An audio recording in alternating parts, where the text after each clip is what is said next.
હાકી આવાજ ન્યૂઝમાં આપનું સ્વાગત છે। હું છું અજીત ઝુબેલવાલા। સમાચારમાં વાત કરીએ તો ધભોઈ જુમ્મા મસ્જિદ કડિયાવાડના નાકે છેલ્લા ઘણા વર્ષોથી એક મકાન ઉપર મોબાઈલ ટાવર ફિટ કરવામાં આવ્યા છે, જેના કારણે આજુબાજુના રહીશોમાં હાથ પગ દુખવાના બનાવ તેમજ રેડિયેશનને કારણે શરીર ઉપર વિવિધ પ્રકારના ઇન્ફેક્શન થવાના બનાવો બનતા મહોલ્લાના રહીશો દ્વારા મોબાઈલ ટાવર હટાવવાની માંગ સાથે વિરોધ પ્રદર્શન કરવામાં આવ્યું હતું।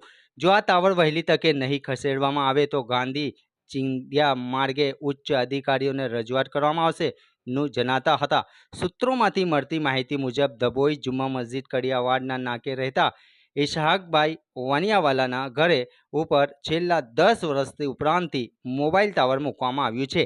આ મોબાઈલ ટાવરના કારણે આજુબાજુના રહીશોને મોબાઈલ ટાવરના રેડિયેશનના કારણે વિવિધ પ્રકારની બીમારીઓ સહિત હાથ પગ દુખવાના બનાવો દિન પ્રતિદિન વધતા જતા હોવાથી તેમજ શરીરને અનેક પ્રકારના ઇન્ફેક્શન થવાના બનાવને લઈ વિસ્તારના રહીશો દ્વારા ટાવર હટાવવા માટે વિરોધ પ્રદર્શન કરવામાં આવ્યું હતું। રિપોર્ટ રફીક મંસૂરી।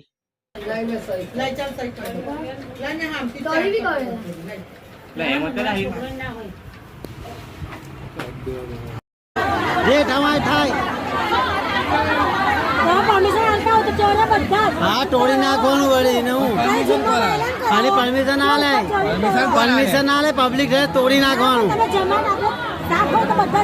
હા અમે ચેન ને પછી અમે ચેન ને કઈ થશે તો હું ગભરાવાનું।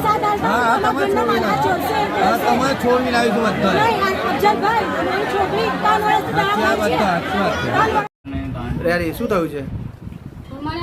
અમારા બાજુમાં ટાવર છે, અમારા સામો જ એ ટાવર અમને રાતમાં બીમાર પાડી દીધી। શું આપણે રાતે તો સારી મજાની સૂતી, પણ સવારમાં ઉઠી ત્યારે અમારા મોં પર એકદમ બધું વાયરલ આવી ગયું, હાથમાં વાયરસ આવી ગયું। ને આજથી 12 મહિના પહેલાં મારી નાની છોકરી હતી, જે છોકરીને અમે ખાલી રાતે સૂતીને હવે તો એકદમ એના શરીર પર રીલ જામા બધા પડી ગયા હતા। ત્યારે અમે હોસ્પિટલ એડમિટ કરી। ત્યાં ગાડી કીધું કે શું છે, તો અમે તો કીધું ટાવરનું બધું વાયરલ જ આવ્યું એના શરીર પરથી। તો અમારી કશી બીજી માંગ નથી। અમે ટાવર એટલા હેરાન પરેશાન થઈ ગયા છે કે એ ટાવરની માંગણી અમારી એ છે કે ટાવર જ અમને કરાવવાનું છે, બીજી અમારી કોઈ માંગણી નથી। ના આ બધા પગ બધું દુખે છે, આખા મહેલ્લાવાળા આજુબાજુમાં કેટલા હેરાન પરેશાન રહી છે કે કોઈ એ જ નથી જોવા જેવું। અમને રાતમાં જ બધું થઈ ગયું, મોં પર બી મારા બધું આવી ગયું છે, બધું વાયરલ ને વાયરસ ને એ